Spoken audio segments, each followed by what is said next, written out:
other than a vague feeling, right?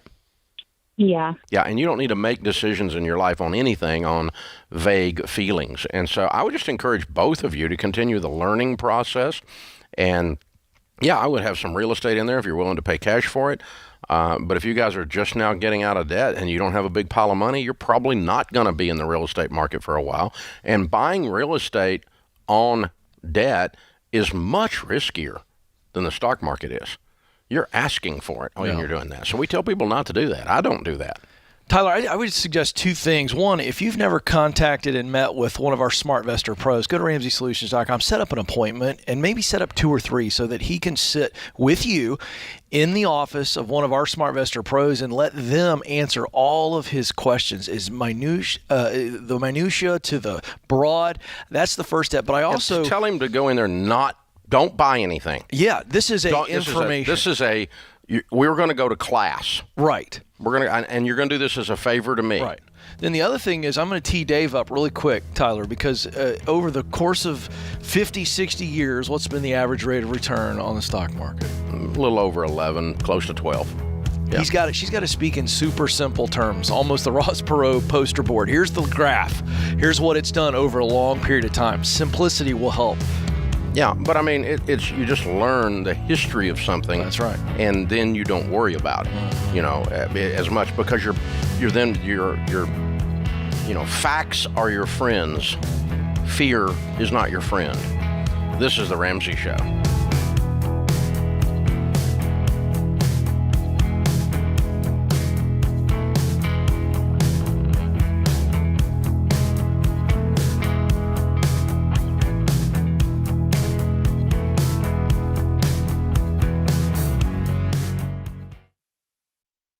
I say it all the time. If you're a business owner and you don't know your numbers, you don't know your business. And when markets are shifting, it's even more important.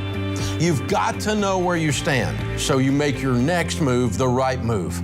And you don't have to be in the dark here. Over 31,000 businesses, including my team at Ramsey, know their numbers because they use NetSuite by Oracle, the #1 cloud financial system.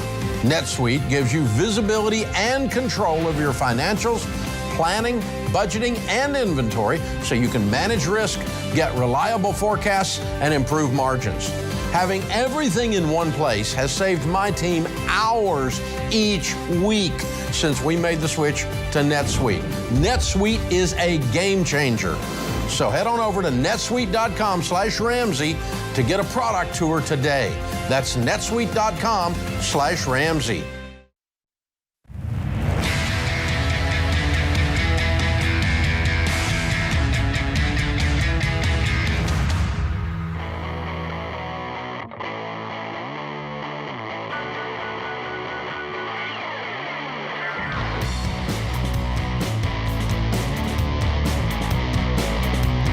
Ken Coleman, Ramsey Personality, is my co-host today. Open phones at 888-825-5225. Susan is with us in Portland, Maine. Hi, Susan. Welcome to the Ramsey Show. Hi, Dave. Good afternoon. So I have a rather uninformed question, so I apologize for my lack of information, but I'm calling about a lump sum pension distribution. Mm-hmm. From my husband's employer. Mm-hmm. So the amount of the distribution, we're both 65. Mm-hmm. We were both planning on working for probably another 2 years. Mm-hmm. But he's been talking with people in his work who are retiring this year and who are planning to retire in 2023. And I have a question about the withholding that the employer is, I believe, required to withhold from your distribution. Is that correct? Well, there's 2 options on that. One is if you actually take the distribution in cash and bring it home, put it in your checking account, right. They are required to withhold 20%, and it will be taxed 20%. On your actual tax rate, which will probably be more than 20%. What's the lump sum? How much is it? Well, the lump sum from the pension is $475,000. That's its value right now. Okay. So I don't think it's going to go up a lot. Okay. So here's what you want to do instead of that.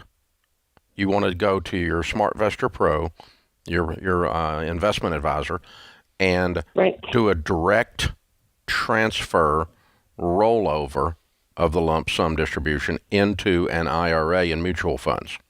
Because you don't need $400,000 in your checking account right now. And there's no reason for you to pay. There's no reason for you to pay taxes on it right now. And so I would roll it all to an IRA in mutual funds that you sit down with your SmartVestor Pro and pick, and there's no taxes withheld and no taxes due when you do that. And so they're telling my husband that there is a 20% withholding. There is if he takes it home, but he can't. There is a 20% withholding, and the taxes will be greater than that because you're going to have a $400,000 income that year, so you're going to have a 40% tax, 39.2. Okay, so you're going to get hammered. So, but they are not required to do that. If you do a direct transfer rollover, they are required not to touch it. As a matter of fact. Okay, and then there's no withholding. The entire amount goes into it. Exactly. It's called a direct transfer rollover, meaning it doesn't come home to you. It goes from one type of retirement to another type of retirement. You're just moving it around, all still under the protection, the umbrella of the retirement plan so that it doesn't get hammered by the government. Okay. And then when you do take out... anything you take out is going to be taxed. Right. Yeah. And you're going to have required minimum distributions beginning at 72. Yeah. Okay. So, okay. And is there? So I'm sorry, another uninformed question, but there isn't a capital gains tax, correct? There's no capital gains at all on any of this, in any situation. It's all ordinary income. It's all your regular tax on what your income is. And basically, in the future, that'll be whatever your income is, plus whatever you withdraw from this in any year is income. Right. So when you bring some of it home from this direct transfer rollover later, like if you pull $100,000 out, that's $100,000 of income that year. Correct. And but there's no capital gains at all on it. Okay, so I already have to have an IRA account established. No, you need to go to your SmartVestor Pro or whoever you guys work with, and you're going to establish a new one. It has to be a separate new one. But it's you open an IRA, then they send the paperwork from that IRA, from that mutual fund company, over to your husband's company. Your husband's company sends the money directly to them. It doesn't come to you. Don't let them write you a check. Right. I don't want it to come to me. You're right, for the reasons that you just stated. Correct. Perfect. And is the employer required to do that? Yes, they don't have a choice. I mean, they can't say no. This is regulation. This is tax regs. Okay. And, they may be ignorant. They may be ignorant about it, and somebody has to teach them. But usually, if somebody's got a big enough pension that there's $400,000 in it, they know enough of what they're doing that they know you can do a direct transfer. Yeah. And is there any benefit then to retiring this year and taking that versus working? I mean, we were both going to work another 2 years, so. If he can take the lump sum next year, there's no problem. Yeah. The only thing is that when you move this money, it doesn't die when he dies, but a pension dies with him. Right. Oh yes, of course. So if he wants to work into 23 and then dies before he gets that money out of there, that's a $400,000 error. Even if I'm the beneficiary. So just tell him, already? Don't die. No. Okay. All right. No pressure. All right. And I mean, and we both have 401ks as well. So I guess we'll be facing perhaps the same situation. Exactly. You'll do the exact same thing with your 401k when you leave. Okay. Well, I'm relieved. Thank you so much. And I did reach out to the SmartVestor Pro people that your site recommended. So thank you. I heard back. So I was just hoping to be a little bit informed before going to them. So thank you so much. Well, they'll tell you the exact same thing, and it's a fairly standard process, and that'll keep a big chunk of taxes out of Washington, D.C., which anytime we do that, I think that's a character thing. Yeah, we should have a sound effect, like a little show party sound effect anytime we help a listener or a viewer avoid taxes to the government. It should be a celebration. It'll be some kind of confetti, digital confetti. Right. Boyd is with us in Houston. Hey, Boyd, what's up? Oh, not much, you know. Better than we deserve, sir. How can we help? I had my wife passed 2 years ago, and she was looking after all our money, and I got hit with a tax bill of $140,000. So I put a mortgage on my house. It was free. Then I put a mortgage on my house to pay them.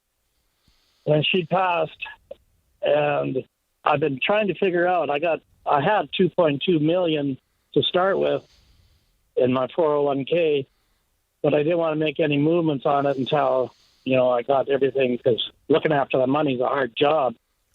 And now I've been listening to your show. This is not the time. I was just going to take out enough to pay this all off. I would. But now they're saying, is that right? Yeah, I'll pay off your house today. You got $2 million, you got $140,000 mortgage, I'd pay your house off today.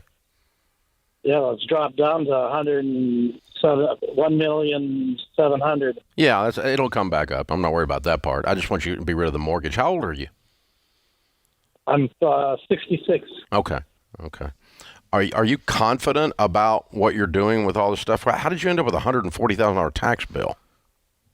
Oh, I worked overseas and I didn't report something. Oh, okay. So I had to either pay them up front, and I should have paid them up front. Yeah. Oops. But, yeah. Okay. So that was while she was alive. Yes, sir. Okay. She looked after all that. Okay. I'm so sorry. So, that's a hard thing to go through, and then it leaves you half knowing what's going on, or not feeling confident anyway of what's going on. But obviously, you guys have done a wonderful job saving and investing. Congratulations on that part. But the problem is, I get all this advice from people, but majority of them don't have any money. Well, I don't need advice from people. People are stupid. Yeah, you don't want to do that. You need to get with a good investment brokerage firm like one of our SmartVestor Pros that has the heart of a teacher, and let them teach you to increase your confidence. That changes everything, doesn't it, Ken? It really does. And I just want to encourage you, Boyd, getting with one of our SmartVestor Pros with the nest egg that you already have and the advice that Dave has given you, you're going to be absolutely debt-free. That investment and that fund is going to grow. Now you're going to have knowledge of what to do in the future. Take a deep breath. You're going to be okay, and you're going to be able to get out of this. But go see a SmartVestor Pro or 2 or 3 and pick one that you feel like you've got a great connection with, and let them teach you. You make the decisions, because you're going to be really clear, and that's going to give you confidence. Theme for the hour so far: knowledge displaces fear. It's true. Displaces lack of confidence. It's true. Clarity always displaces lack of peace. Yeah. Knowledge. Know what's going on. This is the Ramsey Show.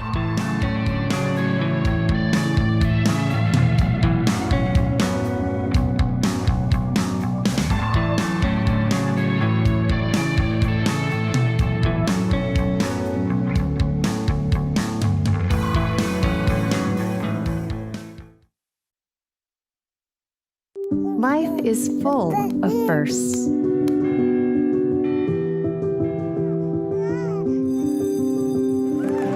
As the first and longest-serving Christian health cost-sharing ministry, CHM has shared medical expenses for its members since 1981. We believe you should have the freedom to focus on your health while being supported by a community of believers, giving you the opportunity to create many more firsts.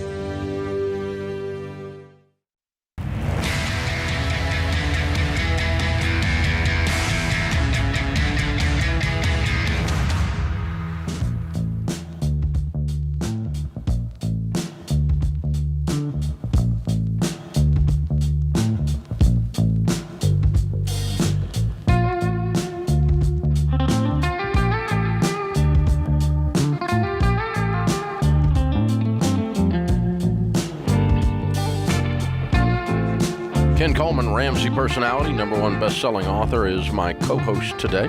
Open phones at 888-825-5225. Victor's in Atlanta. Hi, Victor. Welcome to the Ramsey Show. Victor, did I push the button? I did push the button. Victor, are you there? All right, we're just going to put you on hold, Victor, and figure out what happened there. Chris is in San Jose. Hey, Chris, what's up?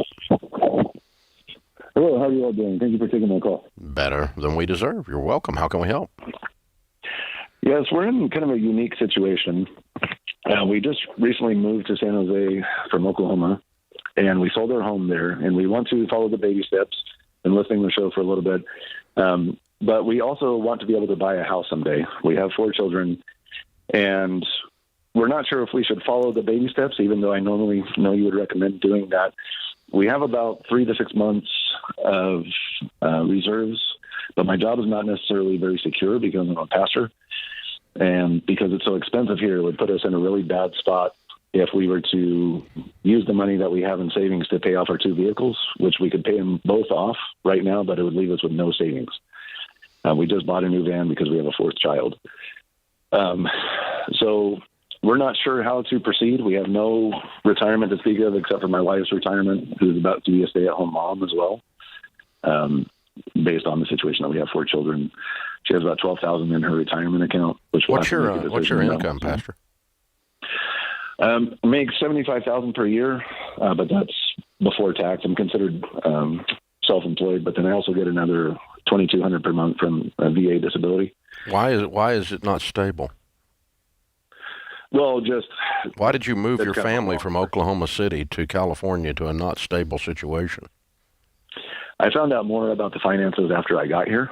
I was a full-time student before that, going through college or seminary. This is my first job as a pastor. I didn't understand that we didn't have as much money in terms of the church and what we're bringing in. And this is the first time they've ever had 2 pastors on staff.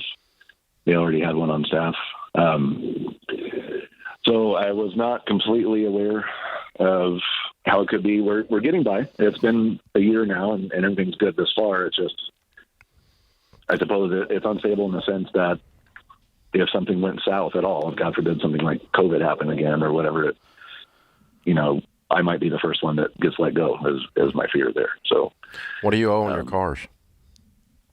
We owe a little less than $11,000 on 1 vehicle, and then the one we just purchased we owe $32,000. We just bought that one. You can't afford that car, Pastor. Okay. You way overbought on car. I looked for about a year. Bull crap. The inventory is... Bull crap. Not buying it. You make $75,000 a year. You got a 4th kid, and your wife told you to go buy a van, and you did. But you way overpurchased. You put your family in jeopardy with that purchase. That purchase was very unwise, and that's me being kind. Okay. You need to sell it, and you need to get a van that'll haul your kids for about $10,000, and then let's just pay all of that off, and then all of a sudden your life is stable again. The destabilizing factor here is this van. That's what's caused everything to go on tilt. You didn't have this van situation, you'd be able to pay off the other one, you'd be able to pay off a cheaper van and still have money left over, and you wouldn't be freaking out. But the fact that you want to pay off something that you can't afford, $40,000 total, 30 and 11, and then leaves you with no money, and when the church is also financially unstable, that's a problem. Now, I don't know how you're going to go home and sell that. Yeah, it depends on how new it is. But, and you've got so much tied up in things that are going down in value. No, I don't know how you're going to sell that to Mama. Oh, yeah, I agree. She's not going to be happy with that. She's not going to be happy with this. She's going to be like, Dave, who? Yeah, who did what? Yeah. Yeah, well, you guys did an impulse purchase based on the emotion of a new baby and moving to a new city that you really cannot afford. You really, really stepped in it. And, you guys, if I woke up in your shoes, that's exactly what I would do. And then I would pay off. Mm-hmm. I'd pay cash for whatever you buy. This will probably sell for pretty close to what you paid for it since you just got it.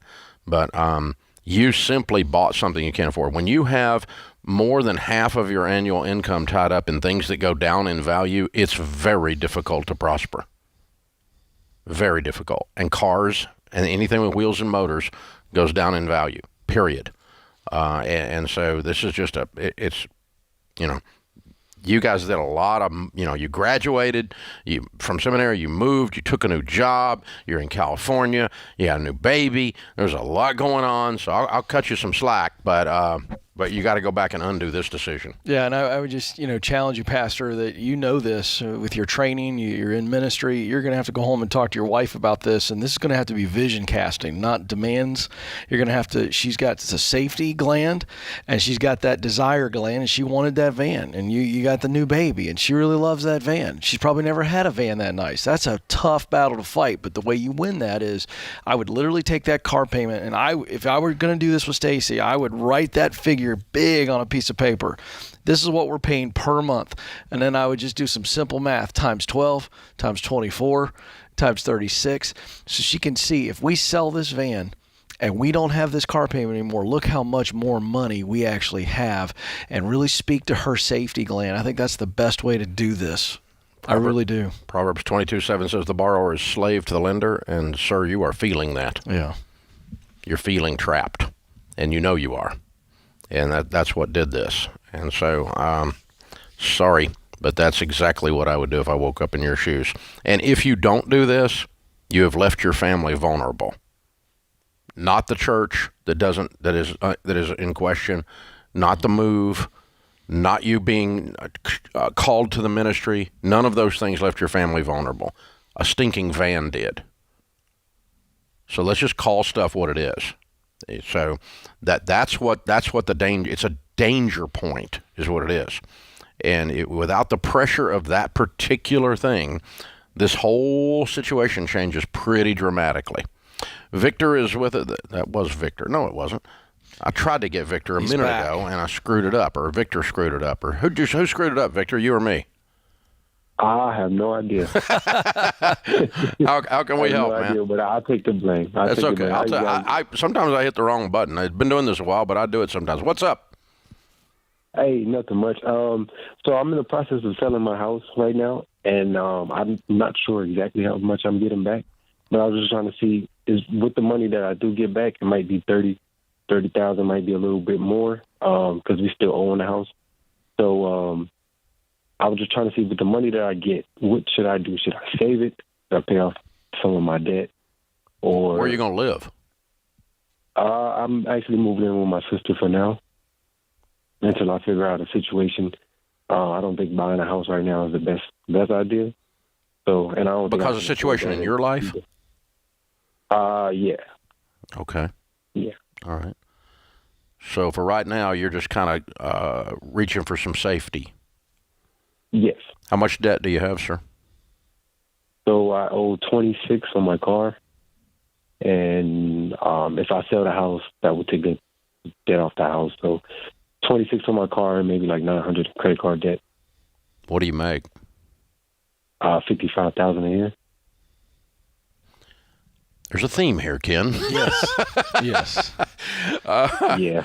I listen to your show, so I hear it all the time. Yeah. You know what I'm going to say then. What am I going to say? The car. The car. Sell the car. Yeah, I would go buy a $10,000 car with cash, and I would sell this other one. And again, you're trying to you're selling your home, you're moving in with your sister because it's a life situation, and you need a sense of safety right now. And just exactly like the last caller, this car is stealing your safety. This over-purchase on a car. So that was the Sell the Car segment, for those of you just joining us. This is The Ramsey Show.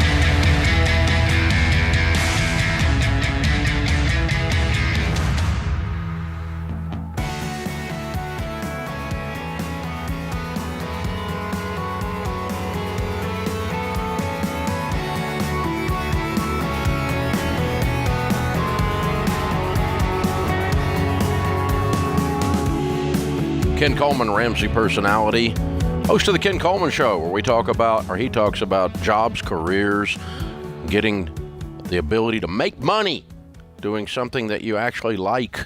And can actually make a big difference in. He's my co-host today. You've got questions about that, jump in. He's right here to help you. And, of course, we'll talk about whatever you want to. That's what we do here on The Ramsey Show. The phone number is 888-825-5225. Ken, it is worth revisiting because we just sold two people's precious cars, hypothetically, if either one of them do it. Not sure either one of them will, by the way. But the car is the largest thing, and I'm a car person. I like cars. Anything with a loud muffler. I'm a good redneck, and so I get it. But cars go down in value. They're the largest purchase that we as consumers make that goes down in value, and consequently, the arithmetic tells us that the car payment, and today the average car payment in America is over $700. The car payment is more of a detriment to your wealth, your ability to become wealthy, than just about anything else. That's exactly right. And as you point out all the time, you're putting all that time and effort. You just think about the amount of time you spend at work, how much of a percentage of your overall expenses that vehicle is, and then remind yourself it's depreciating in value.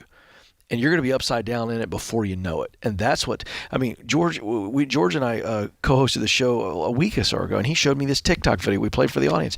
And people admitting with glee, Dave, that they had a $1,200 car payment. One couple said, we have $2,400 in car payments. And they were saying it with a smile on their face like, hey, it's just what you're supposed to do. And it's mind-numbing, the messaging that goes into this, that you got to have a brand new car or a newer car. And people are overspending, to your point. They cannot afford it. Yeah. And it really, let me just tell you what it is, okay? It's prestige. Exactly right. Status. You're right. Because it's look at my car, and everything else you say about it is a justification and a lie. Completely true. But at the end of the day, it's prestige. Oh yeah. Because a $32,000 van will haul 4 kids, and so will a $10,000 van. Exactly. Will haul 4 kids safely. We're not putting their little lives in jeopardy. Right. That's a bunch of crap. That's right. And it's not, well, I want something reliable, and all those used cars are reliable. You know what your new car is a year after you got it? It's used. Yes. And it must be about to break down. You must be about to die right now. And by the way, kids destroy a new car as quickly as they do a used car. They don't care. They're going to throw their little Mott's applesauce containers and their Cheetos and goldfish everywhere. Have you seen Rachel's car? You must have been inside Rachel's car. I haven't, but I know she's got 3 kids. Welcome. No, she's got 3 kids, and she's never kept a clean car in her whole life. Oh boy! But it's just like, man, it looks like a trash hole. And it's like, but it's got the. Can we send a clip of that to Rachel, please? Goldfish are ground into the carpet. Yeah. It's like, oh my God. But yeah, it doesn't matter what you pay for it. That's what you're going to have. That's my point. Why buy a brand new van when the kids are going to destroy it? Well, it's okay if you've got $2 million if you want to go buy a brand new van. I don't care. Yeah, but that doesn't happen very often. But we're talking about somebody making $75,000, somebody making $50,000, with a $26,000 car, $32,000 car. And oh man, this is and all it is you get car fever, which means your brain quits working. Right. And you go, oh, we have to have something reliable. We have to have something safe, and we have babies. We have to have room for them all. We can't put them in this old thing. And that's true. Well, that's true. That old thing may need to be changed out for a different old thing. But that's true. But listen, you're mathematically saying with that purchase, I intend to stay in the middle class. Yes. That's what that is. It's a death sentence to your mathematics. Yeah, you settle for it. Well, I'm going to settle for the life I have to live just so that I can feel good about myself when I pull up to soccer practice and my car looks like everybody else's or maybe a bit nicer.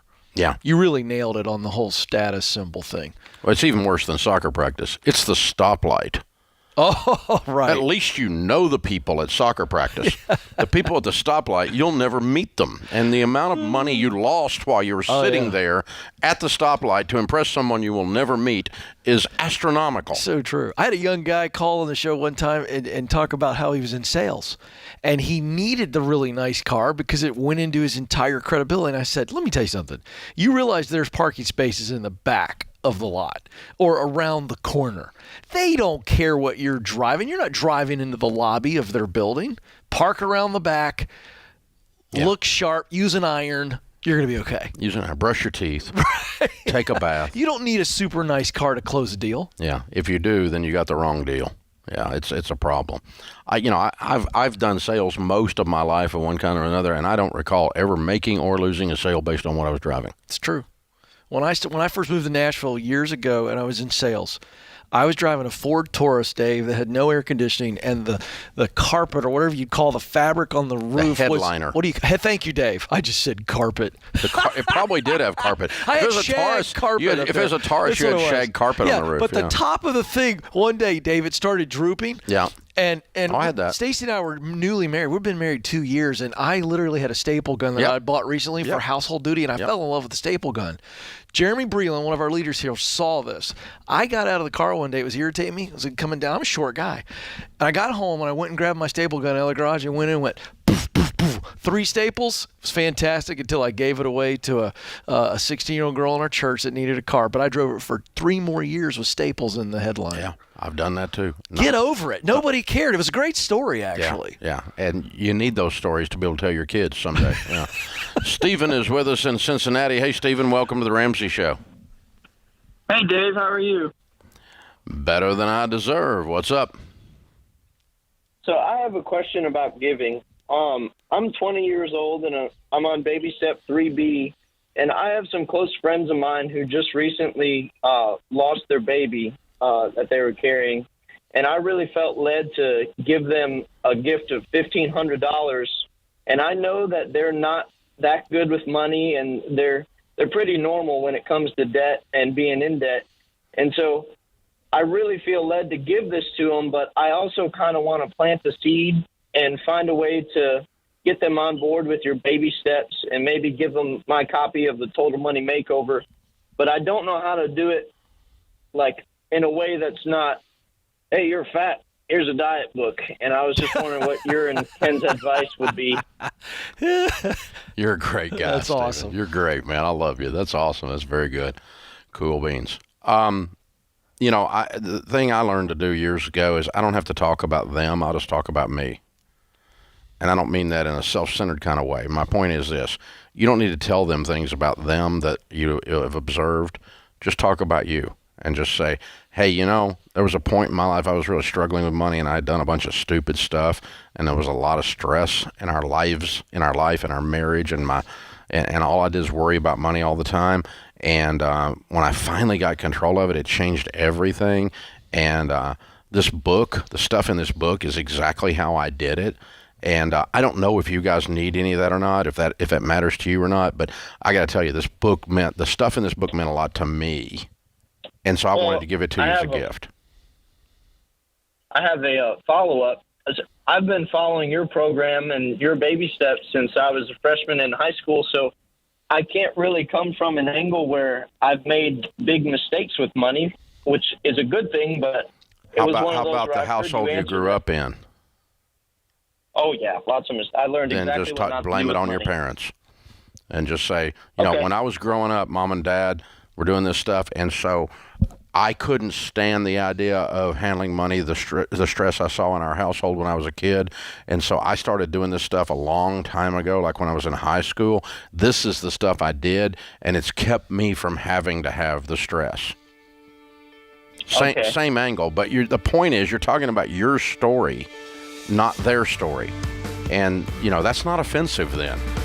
If someone gives me a book and they say, hey, I lost a whole bunch of weight doing this, and and I feel so much better, and I've got a lot more energy, and this is the plan I used, and hey, I don't know if it means anything to you, but I want to share it with you, then you can hand it to me. And I may read it, I may throw it away, but I'm not insulted. You didn't call me fat.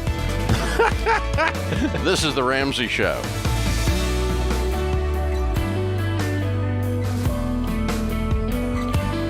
Dave here. We just launched a brand new audience survey for the Ramsey Show, and we'd love your feedback. You could be entered to win a $500 Visa gift card. No purchase necessary. Take the survey at RamseySolutions.com/survey.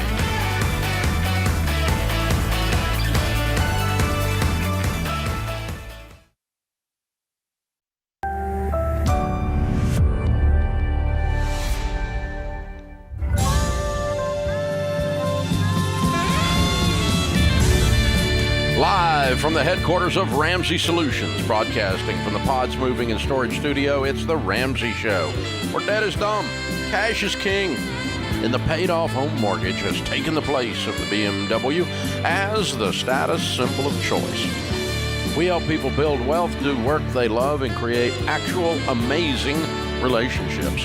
Ken Coleman, Ramsey personality, #1 best-selling author and host of the Ken Coleman Show, is my co-host today. On Ken's show, he talks about careers and talks about the idea of getting a job, actually getting employed, #1, but then doing it in such a way that you're working for people you love and love working with and making actual money doing something you care about. It matters a lot. It changes the whole formula, doesn't it, Ken? It really does. If you think about our relationships and then our work, those are the two most important things to us as humans. And sadly, so many people still think that work is just something that we have to put up with. I'm just going to deal with it. I'm going to deal with crappy leadership or toxic coworkers or just being bored doing something because it's a good check, because it's the only thing I can do. And we slog through a week just feeling like, well, I'm duty bound, and not realizing that there's a unique contribution you can make where you get paid really well and you enjoy your work. And it's possible. And, listen, getting out of debt many times is the greatest step to stepping into that dream job, because now you have no limitations. And so this all works together, not to mention, as you've said many times, your income is your greatest wealth building tool. So we want to help people win at work so they're winning in life. Open phones, you can talk about that or whatever you want to. This is the Ramsey Show. The phone number is 888-825-5225. Josiah is with us in New Hampshire. Hey, Josiah, what's up? Hey, Ken and Dave. How are you both? Better than we deserve, sir. How can we help? Glad to hear it. I'm 25 years old, married, and debt-free in baby step 4, and applying for term life insurance. So I'm going through Xander and got approved for $500,000, but I'm wondering whether I should go with a 20 or a 30-year term. My thought being, if we're debt-free now, in 20 years I'll be 45. Will I have a net worth high enough to not require that insurance, or should I go with the 30 and stay insured until 55? At which place I can be more confident that we'd be there. How's your health? Health is good. You smoke? Nope, non-smoker. Are you obese? Nope. Okay. I would buy a 20-year. Okay. Now, let me tell you how I did that, okay? Here's what actually happened with me. Knock on wood, I've been healthy as a horse my whole life, okay? Hardly seen the inside of a hospital unless I was visiting someone else. So what happened was I bought my first term life insurance when I was your age, and I bought a 15-year level. But then what happened was we added kids, we added income, and I wanted to upgrade the insurance.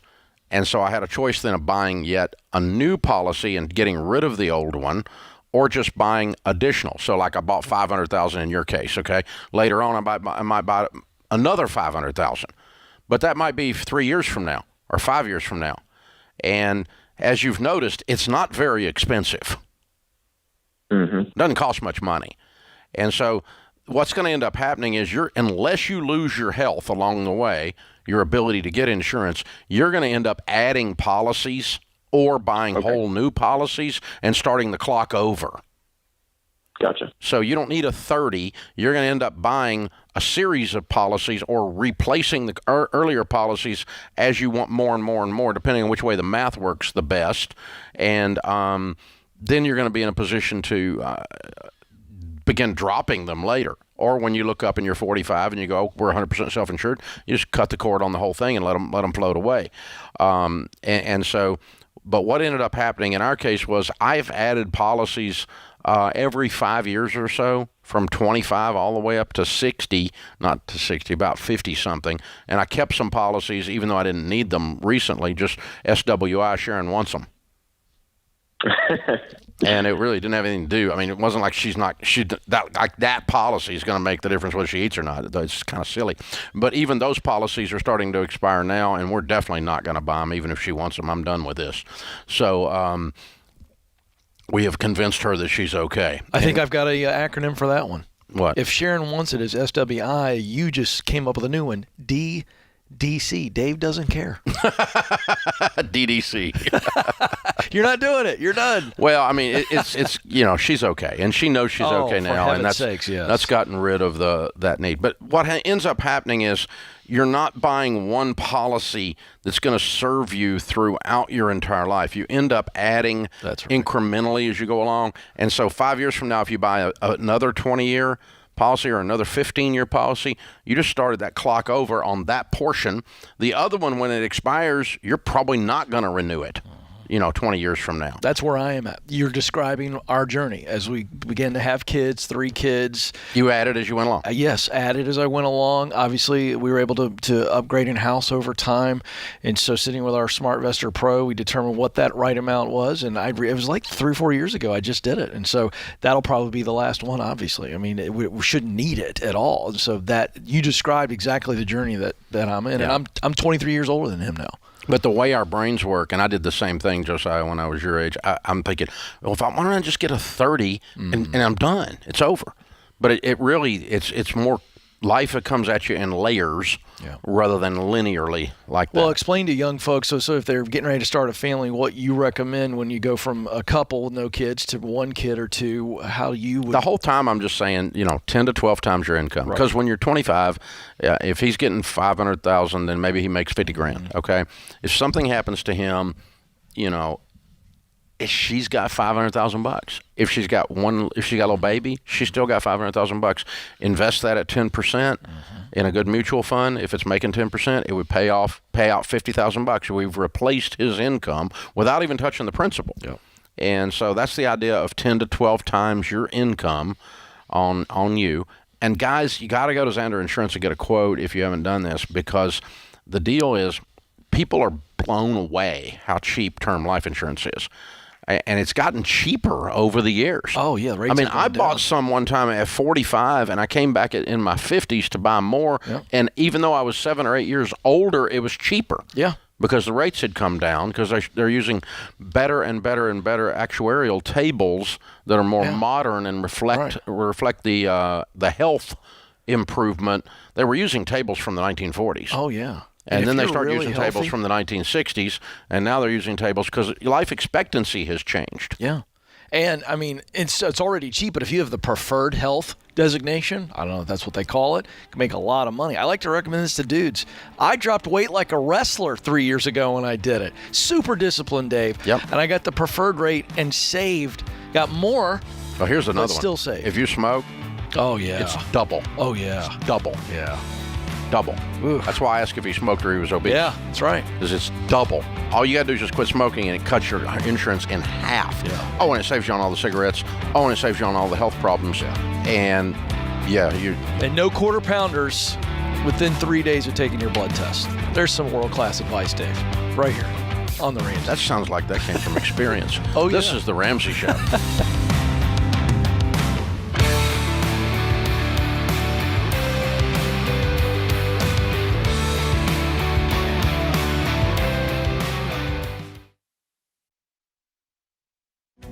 If you're looking for ways to update your home without blowing the budget, I've got it. For years, I've been telling you about our friends at Blinds.com. Blinds.com makes it simple to shop top quality blinds, shades, and interior shutters from home with easy online ordering and free shipping. With Blinds.com, there's no need to renovate your entire home. Just change out what's on your windows with upscale choices like faux wood blinds, cellular, and roller shades, or even outdoor shades. Plus, Blinds.com guarantees the perfect fit, whether you do it yourself or you have them measure and install everything for you. Shop their latest looks and see how much you can save at Blinds.com today. The easy and affordable way to make your home more beautiful is Blinds.com.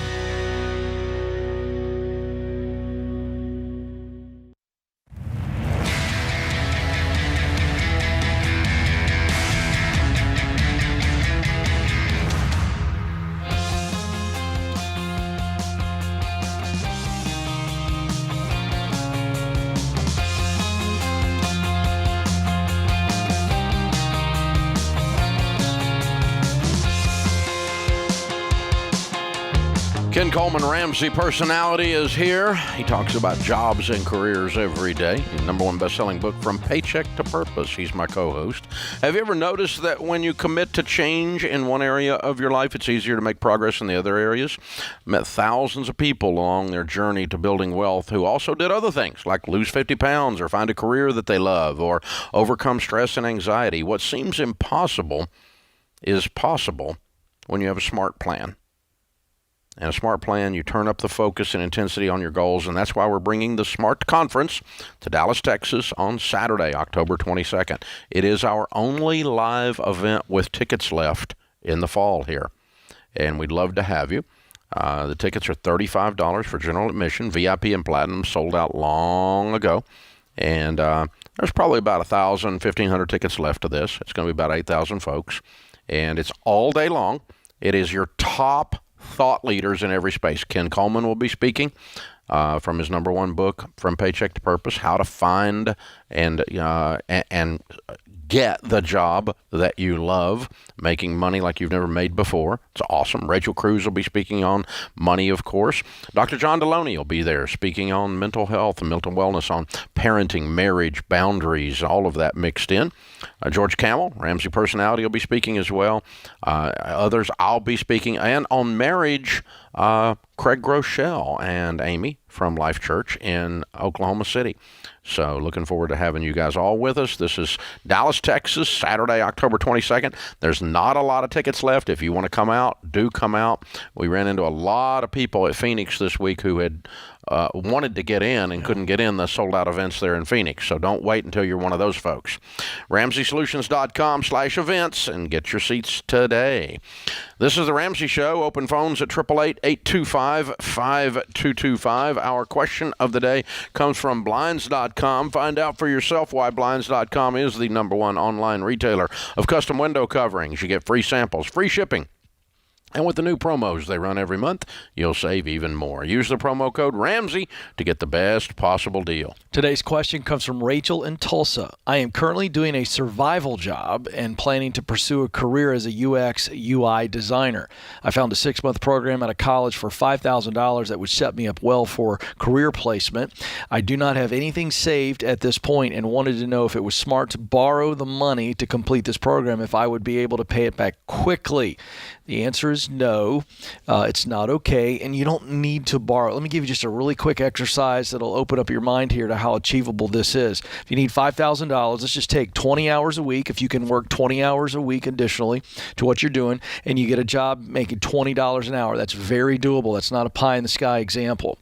Okay, based on 20 hours a week at $20 an hour, even after taxes, you're going to be 5 or 6 months away from making $5,000 cash to be able to pay for this. Now you don't have any debt. Now you're qualified to get into the field that you want to get in, a field that is very lucrative. You're going to start out doing very well and have a ladder to make 6 figures pretty quickly. So you don't need to borrow the money. What you need in this situation, I understand what I'm saying, this is very difficult. What you need is some patience. But if you can take that frustration or that desire to get into this new field and channel it into some hustle and really crazy maniacal focus, you can make that $5,000. And I didn't even mention selling things, cutting your budget, but we can get to that $5,000 nugget, if you will, quicker than we realize. You can drive Uber Eats and pizza and make a couple grand a month. Yeah. Pretty easy. Yeah. Or more. Yeah. Probably make, if you work like a crazy person. Yeah, I just gave a 20-hour a week example. Yeah, I know. And you kind of dumbed it way down. But if it was me, I would do it in about 2 months. Oh, for sure. I'd go get my $5,000. Yeah. But here's where you get $5,000. You earn it. You don't borrow it. That's the point of the point of the answer. And you go do it right now, and you gear up, and you go, okay, I want this, I want it bad, and I'm willing to pay a price for that. So I'm giving up my Friday night parties, and I'm giving up my Saturday night parties, and I'm going to work like a crazy person for a short period of time so I can have the cash, pay cash for this, and then go get the job. Because let me just tell you, these things, there's only one way borrowing money to do anything works out, is if it works out perfectly. So your theory here is you're going to go get this new designation, and quickly you're going to make the money back because quickly you're going to get a new job that pays more. That may be true, but it might not be true. It's possible that doesn't happen. Yeah. And you're counting on it only. The debt thing only works if it works. It doesn't work when things don't work, and most of the time things don't work exactly like you think they're going to. And this is not a necessary risk. No, you can do this. We're not saying don't go get the thing. We're saying go get it, but go get it fast and go, just go crazy. I mean, walk dogs, babysit kids, house sit, deliver stuff, sell stuff, go crazy, work 6 jobs and knock $5,000 you can get in 2 months easy. Yes. I take that back. It's not easy. Mathematically easy. Yeah. You'll be tired. Yeah, that's right. But tired didn't kill you. And the other thing that'll happen is when you go get that degree that way, and you're holding that designation in your hand, and then somebody wants to jerk you around and not pay you in a potential job, you'll walk from that because you paid a price to get this designation. Yeah. And you won't be, this is going to pay off. In other words, we're going to force this to be a payoff situation. So good stuff. Good question. Very good. Open phones at 888-825-5225. Josh is in Louisville. Hi, Josh. How are you? I'm doing well. How about you all? Better than we deserve. What's up? Awesome. So I've got an investing question for you guys. My fiance and I just recently got engaged and are beginning to think about and kind of plan for our marriage. I know that you all typically recommend 15% of your income being invested. As it stands right now, each of us will get about a 5% match from our companies, and they do both have a Roth option. Would you all recommend, once we get married, that we throw 5% into each of our companies' Roths and then 5% into another Roth, or throw 7.5% of each of our incomes into each of our companies' 401ks? Good question. Now, let me clarify. You're saying you will be debt-free when you're married? Correct. Yeah, neither of us have any debt. And you have an emergency fund of 3 to 6 months of expenses? That's correct. Okay. Yep. And so now we're starting our 401ks we're starting our retirement plans newly married. Now, the way the formula would work is this. What do you make? I'll be making about 60. And what will she make? About the same, maybe just a little bit less. Okay. All right. So 15% of 120,000. Okay. That's the number you're trying to achieve. I don't care where it lands. It doesn't have to land 50 on you, 50 on her. Let's pretend that your 401k sucks and hers is awesome. It could land over in hers. Okay? Because you, as a married person, in the event of a divorce, you're going to split up the retirement accounts regardless of whose name they're in. That's how the law works. Gotcha. Okay? So it doesn't matter whose name it is in. What matters is the most effective. Then, how do we parse it out? We use a formula. We laughingly call it rock, paper, scissors in a way, except rock, paper, scissors can go different ways. This only goes one way, and it is match beats Roth beats traditional. Now, what that means is we're going to do all the match we can do because you're getting 100% rate of return before you even get started. So you said you got a 5% match, she's got a 5% match. You're going to both do 5% there, and what does that amount to? Well, it amounts to $3,000 each, and so that is $6,000 going in to get both matches of our 15%, and we're trying to get to what, $18,000 is what we're trying to get to, 15% of 120,000. Okay, now. Then you're going to do Roth, and you're going to look at her 401k, your 401k. If they both have good options, you could probably just finish up there. And it does end up being 50-50 that way, and that's fine. But if one of them sucks, just go ahead and get the match and bail after that. Put enough in to get the match and put it all in the other one. And if that doesn't get you to your $18,000, then you'll do individual Roth IRAs, and you'll get there. You won't get to traditional. So always get the match first, then do Roths of some kind, then do traditional. You've got enough Roth available to you to never get to the third stage.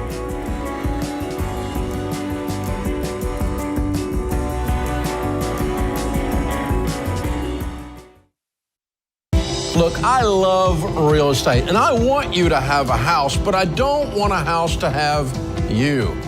That's why you need to get in touch with Churchill Mortgage to make sure you do this right. These guys are awesome. They'll help you get on a smarter mortgage plan because they're committed to doing what's right for you. That means they check in every year with free consultations to help you stay on the right plan. They show you how to save money and interest so you can build wealth faster. They walk you through the total cost of your loan so you can make the best choice. Basically, they care. That's why we call them Ramsey Trusted. You can achieve debt-free home ownership, and Churchill is here to help. Go to their site, churchillmortgage.com/Ramsey, to start your approval or get more information.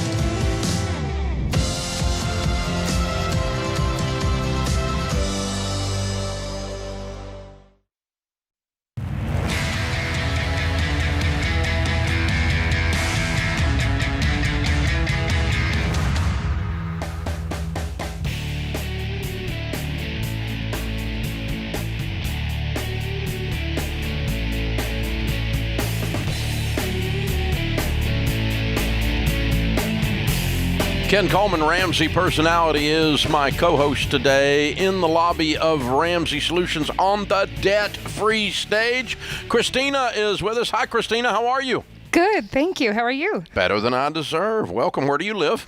We actually live just south of here in Spring Hill, Tennessee. Oh, your neighbors. Yeah. Okay, wow. A big, long drive for you. Yeah. Yeah. Well, good to have you. Welcome. How much debt did you pay off? So we paid off $170,000. Wow. And how long did that take? It took just shy of 3 years. Wow. Good for you. And your range of income during that time? Well, it actually is a little different from probably what you're used to hearing. We had one more family member, and so we started off with about 117, and now it's one less family member, and I'm making around 55 to 75 because part is commission. Ah, okay. What do you do for a living? I am an insurance agent. Oh, good for you. Yes, okay. a Dave Ramsey loving insurance agent. That's good. Well, we're not mad at all insurance agents. We just want you to buy the good kind. Yeah. Yes. Good for you. Welcome. Okay, so it sounds like there's a story here. Yeah. One less family member. What does all this mean? Yeah, so we started out a little while back, and I guess just during COVID, that one less family member started making some really funky decisions, and it was a little bit of a break of our family. And unfortunately, that just gave us quite the hard time, and he went in one direction legally, and we kept on moving forward ourselves. Wow. Yeah. Wow. I'm sorry. Thank you. You've been through a lot of pain. Yeah, and actually it happened during my last semester about 2 years ago. I just got this really strong impression to go back to school. And so right in the midst of my last semester, getting my bachelor's degree, this all happened. And then I just felt God saying, no, you can keep, this is it. Just keep going. This is the plan. Mm-hmm. And you're going to be okay. So I finished. I graduated in May. In a degree in what? Organizational leadership. Good for you. Yeah. And where'd you graduate from? Middle Tennessee State University. Awesome. Yeah, they got a great program there. And debt-free, too. Yeah, I bet you did. Yeah. Yes. And so you, unbeknownst to you, were getting prepared for this breakup. Yeah, had no clue. It was very, very sudden. No plans, no family arguments, nothing. A lot of silence. And the cool thing, I guess it's cool and not cool at the same time, is I didn't realize how much of our journey I was actually doing by myself with the kids. And because I had a spouse that was like, sure, whatever you want. Okay, fine. Yeah, that's good. So I didn't have any pushback, no fight, but I realized afterwards that I was running it with my kids alone. So, yeah. But we did a good job. We did a great job. You were already carrying it, so when you had to carry it, you didn't notice. As much. Actually, no, that's totally true. God was just directing, and it lightened the load a lot. Yeah. Yeah. And you've got a couple of kids. Yeah, times 3. Wow. So 2, 4, 6? 6 kids. Wow. Yeah.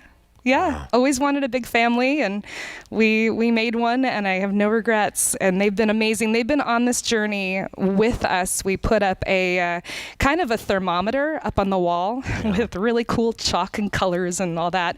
And we just started just filling it up as we were paying off debt, and they were supportive. And my teenage son was helping babysit while I went to deliver people's groceries, and some of them helped me to clean offices and just make everything we could to just pay off all the rest. And it was amazing. They were literally on this with me. It was amazing.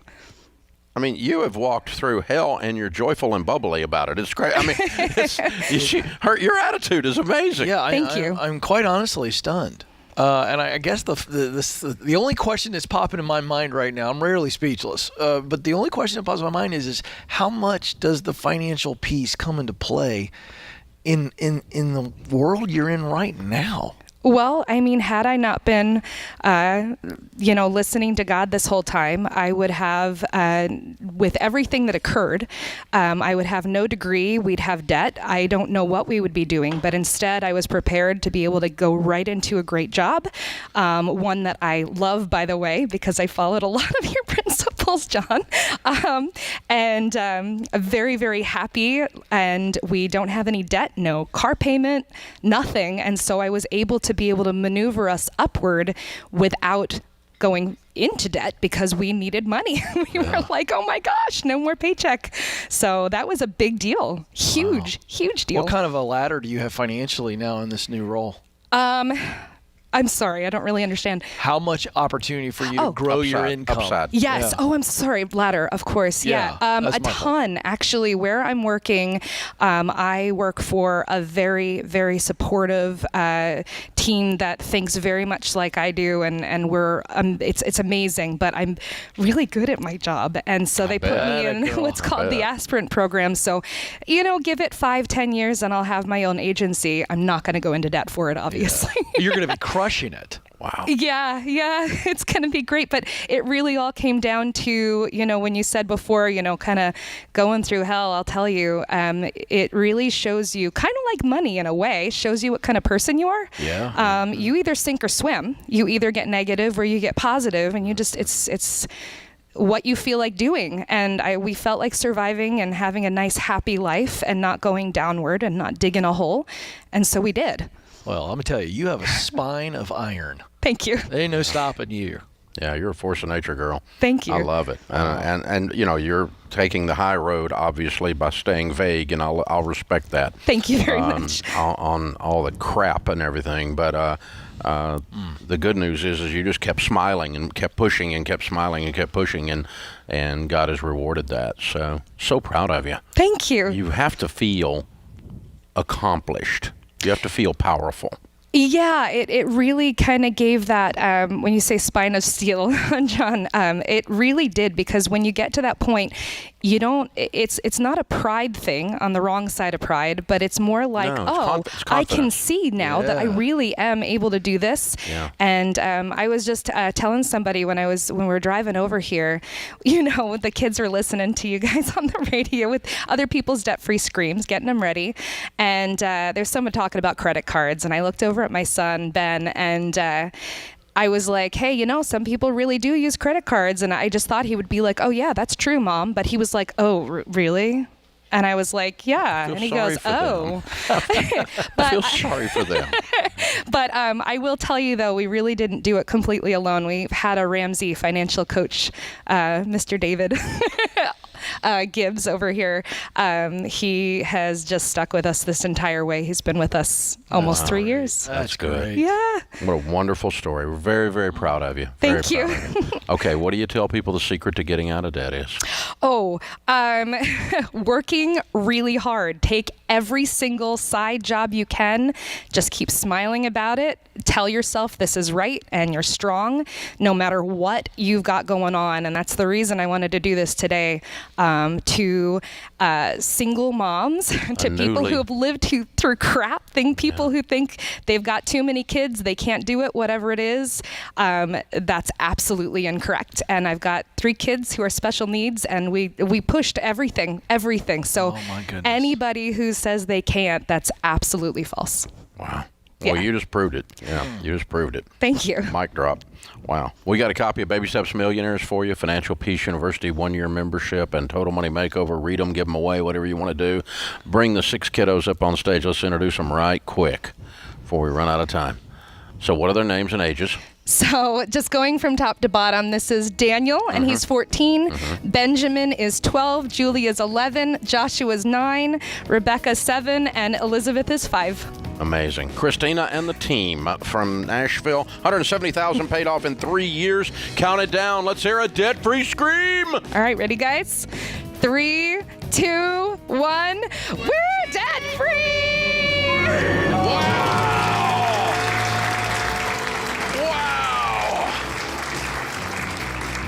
And you're a young couple, 25 years old, making $160,000 a year, and you can't figure out how to get out of debt.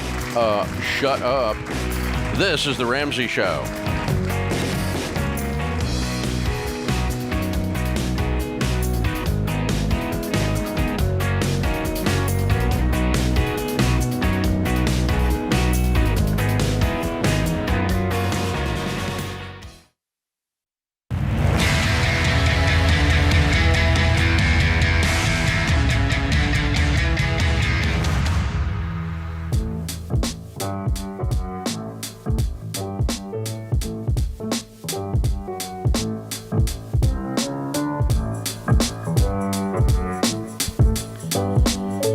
Thank you for joining us, America.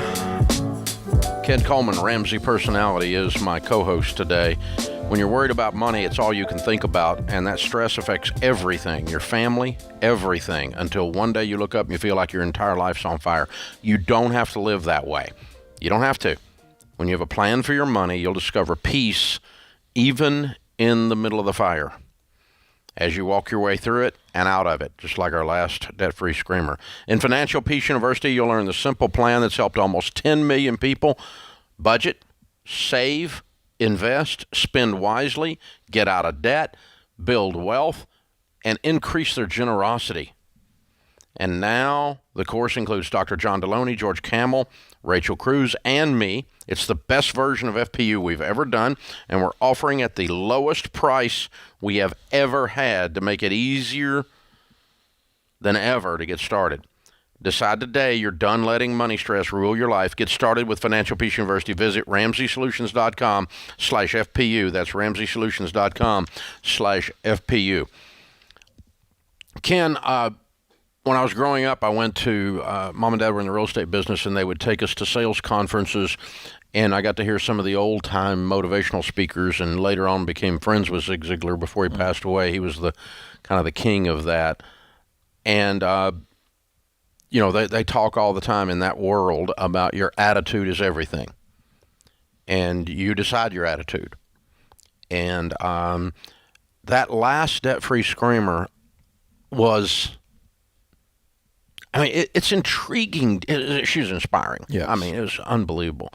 It's intriguing to me, though, that the same set of circumstances come at one person and they choose, and you do choose, to approach it with one attitude or another. I do this. We all, I guess everybody, sometimes something comes at you and you just go, you have a little pity party. And it's like, well, it's not fair. My life is bad and this sucks. And we do that. And then other times you just rise up like she did. And, man, I just want to be her when I grow up. All the time. No question. She went into we don't know what the story was, but oh my God, it was obviously a mess. And leaves her as a single mom with 6 kids. Yeah. And nothing but smiles. And That's on right. fire and jamming it. Yeah. And everyone watching and listening knows she's going to be okay. Yeah. And you know what that had to do with? Not the circumstances. It had to do with her attitude and how she's approaching it.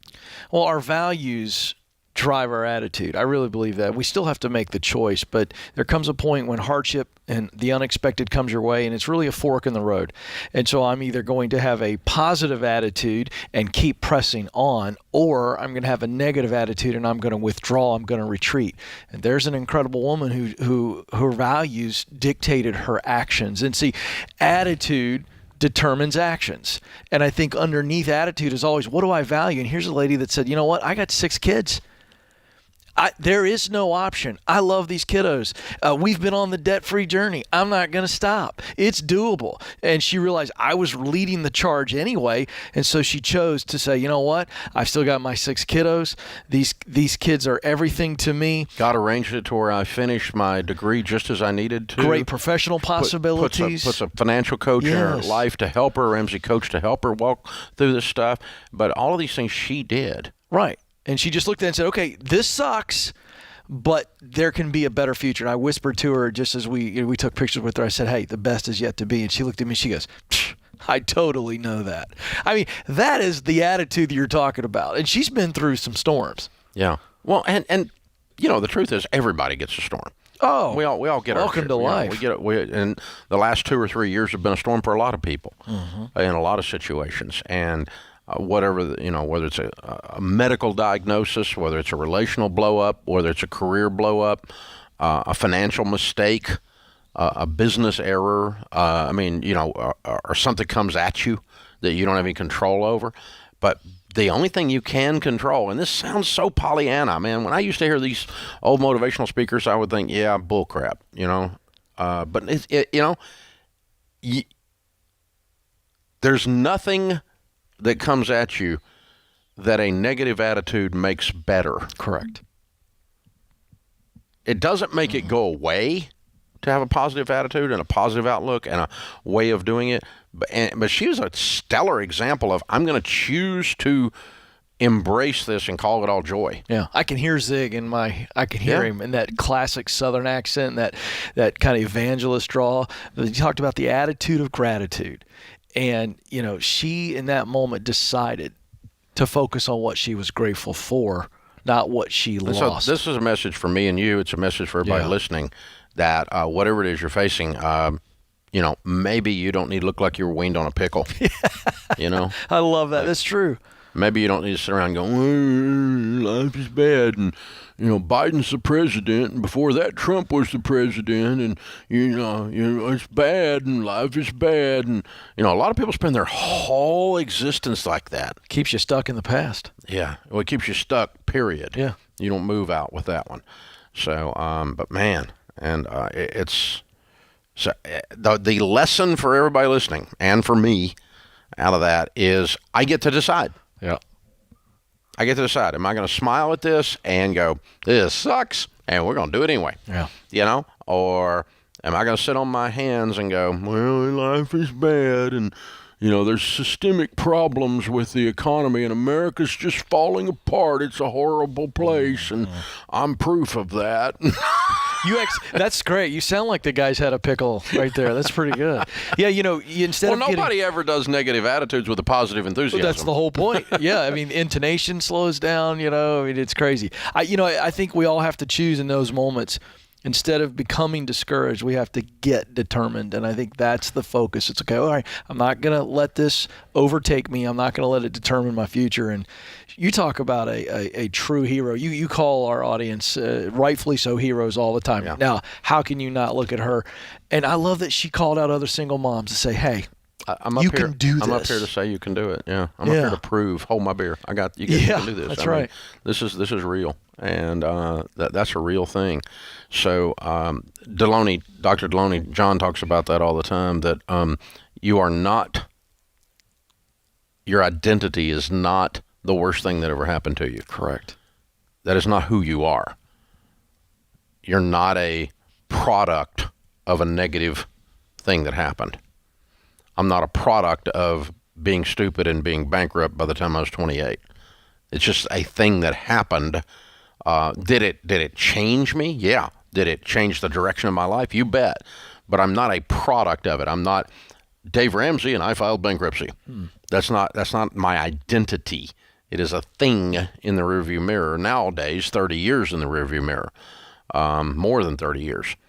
And so, but it's still there.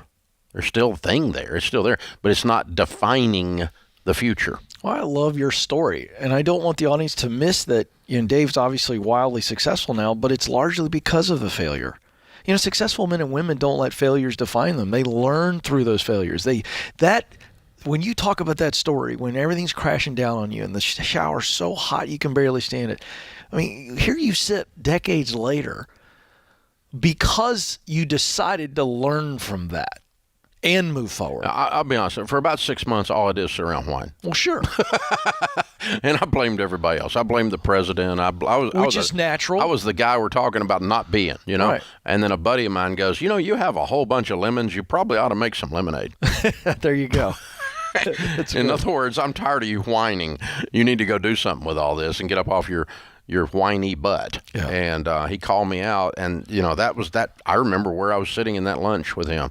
And that wasn't the only thing that did it, but I just tried whining long enough and it wasn't working, so I needed to try something else. Well, and you're an example that our failures can refine us, shape us. The fire, the pounding. You know, I love watching the old blacksmith when they take this inanimate iron object and they stick it in the heat and it gets piping hot and it's red, and then they put it on the anvil and beat the stuffing out of it, all to turn it into something extremely valuable.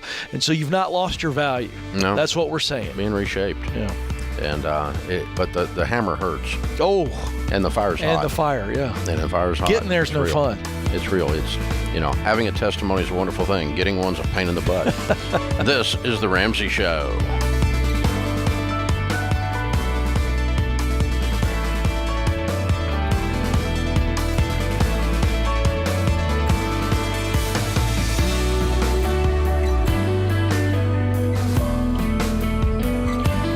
Dave here. We just launched a brand new audience survey for the Ramsey Show, and we'd love your feedback. You could be entered to win a $500 Visa gift card. No purchase necessary. Take the survey at RamseySolutions.com/survey.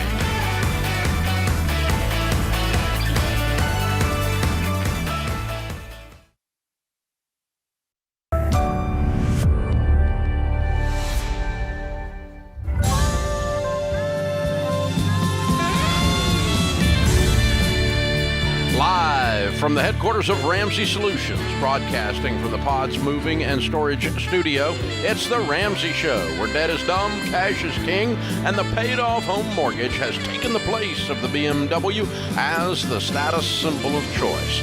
We help people build wealth, do work that they love, and create actual amazing relationships. Ken Coleman, Ramsey personality, #1 best-selling author, host of the Ken Coleman Show, where he talks about getting the job that you love, making the money that you should make, and all things jobs and career.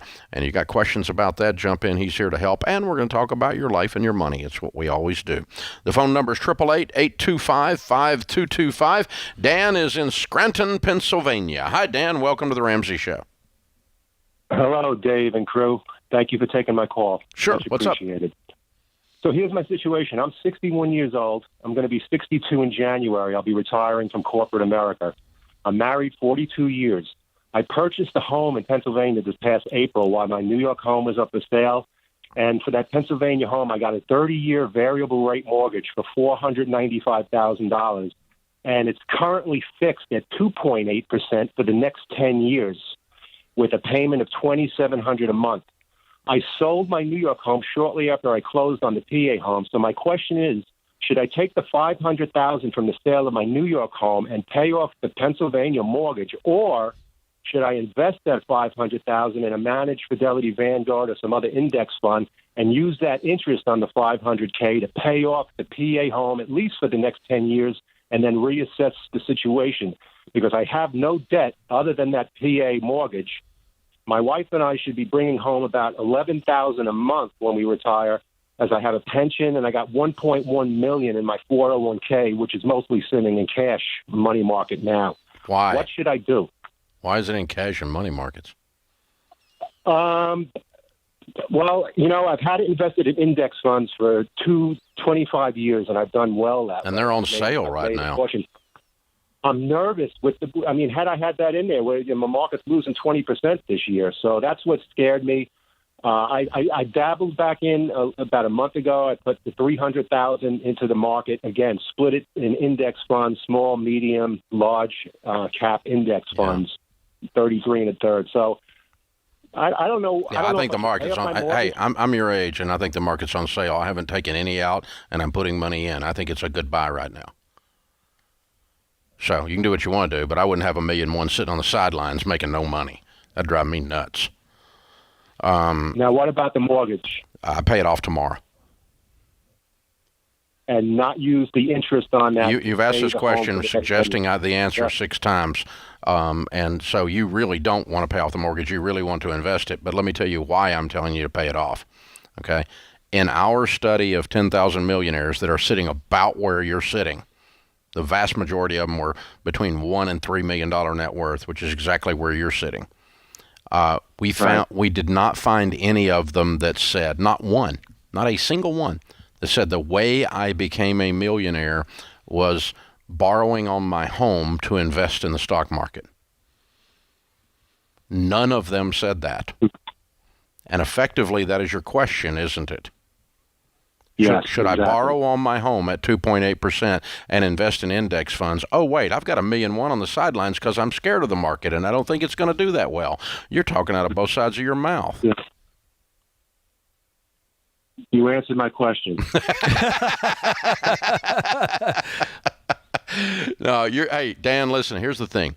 If I were in your shoes, and I am in the sense that we're about the same age, I would be 100% debt-free, and I'd get back in the market with the other money, and you're going to have a great life. The sense of peace that you have when you have zero debt is not definable with mathematics. And you've worked your butt off, and you have done a great job of building a high-quality retirement. Dude, you're a stud. You have killed this. And I've used your principles. I've been putting 13% of my salary away for 28 years. and you're a baby steps millionaire, an everyday millionaire. You nobody gave you any money.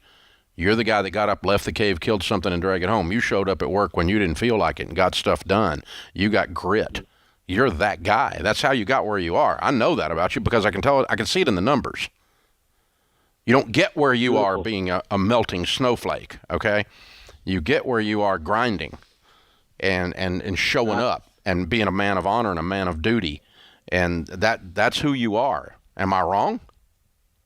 That's what I did. Yeah. And so it wasn't fancy and it wasn't sexy, and all your get-rich-quick friends thought you were slow, but you weren't slow. You kicked all of them's butt because here you sit with probably about a $2 million net worth, give or take, and you did it, man. So I want you to enjoy this season where you've lived like no one else. You've paid a price. Now you get to live and give like no one else, and not having a mortgage while you're on vacation somewhere around the world with your wife, enjoying your 42 years of marriage. It's a different thing, man. And I want that for you. I want that sense of peace, that sense of power. We don't need to arbitrage your home. We don't need to leverage your home for you to win. You won. You already won. Yeah. And I love the advice that you give because I just walked through that scenario, and he's got a house that's right at. He didn't tell us. He told us what the mortgage is. It's probably worth more than the $495, way more than that. And so now all of a sudden, with having no debt, you have this asset that's extremely valuable. If you need to liquidate, it's there. Not to mention he's invested, and he's done so much. No, he's not going to need it. But that's the whole idea: is not carry the debt at all. This idea of I'm going to pay my mortgage off with the interest. What's the temptation to follow that? You're going to have $20,000. He's got $11,000 already coming in, and when he puts that $1.1 million to work and he creates another $10,000-$15,000 a month, he's going to have $20,000-$25,000 a month to live on and have no payments. This sounds like a good life to me. I like your life. Yeah, it sounds like the American dream, Dave. And I'm proud of you. Dead. I'm proud of you, man. He's who we're trying to get people to be. 100%. He's the poster child. Yeah. Yeah. Well, neither one of us are children anymore, but yeah. He's a poster something. It's a metaphor, We're poster somethings, Ken, but we're not sure which. You guys are young still. I think you got to get to 80, 85 before you can call yourself old in today's world. Just the older I get, the older. My grandpa, when he was 80, he kept talking about this guy down the street. He said, "That old man." And I'm like, "Grandpa, you're 80." He goes, "Yeah, but he's older than me. He's an old man." So that's true. No matter how old you get, somebody older. Hopefully. Well, at some point you run out of candidates, though. Listen, that guy, Dan, you're a stud, man. Yeah. I'm so proud of you. And I would just enjoy this, and don't overthink it. You didn't get here by overthinking it. You got here by executing. Steady. Rhythm. You stuck with it. The grit. That's how you got here. Just keep doing that. Not by trying to get fancy. This is the Ramsey Show.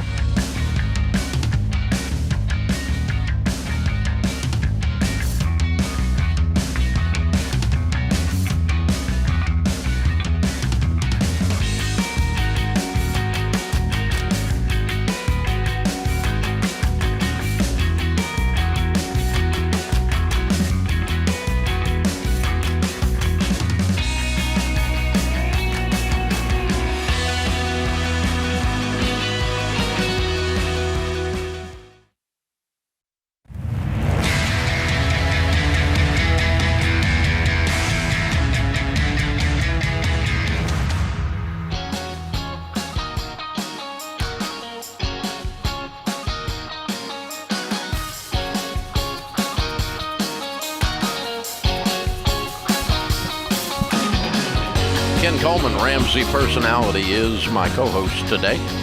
Open phones at 888-825-5225. Guys, we really value the input from people who watch and listen to the Ramsey Show. It helps us know what's important to you, what you like, and the things that we want to change and can change based on your input, we will. And we love hearing from you. We're doing a survey right now. It only takes a few minutes. Obviously, it doesn't cost anything. And those that take it will be in a drawing for a $500 Visa gift card that obviously could be used for anything. That's a pretty nice gift. So go take the survey, and you might be the winner of that. RamseySolutions.com/survey. You can answer the questions on your phone really quick. Won't take but a minute. RamseySolutions.com/survey. Kyle is with us in Montgomery, Alabama. Hey, Kyle, welcome to the Ramsey Show. Hey there, Dave. Hey, Ken. Thanks for taking my call today. Sure. What's up? Well, my wife and I found the baby steps about 4 years ago, and we were fortunate enough to start on baby step 3. Since then, we've taught FPU 2 times, but we are still hesitant to cut up the credit cards and close the accounts. We have that fear of fraudulent debit card purchases, and I've heard you talk about it before in the past about the protections between debit and credit cards. Yeah, But in my own research... Go ahead. Go ahead, I'm sorry. In my own research, following hearing those episodes, I have looked into it and found anecdotal evidence that people suffer when their debit cards get misused, and then the banks take a while, or they may try to refuse the refunds by those fraudulent charges. Do you have any input or any other protections out there that you would suggest to help prevent those, to help us get over that fear and stop using credit cards? Yeah.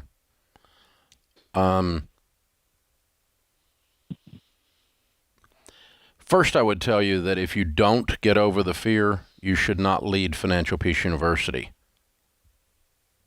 because you're telling, we're telling people to quit using credit cards, and you leading the class are still using them as hypocritical.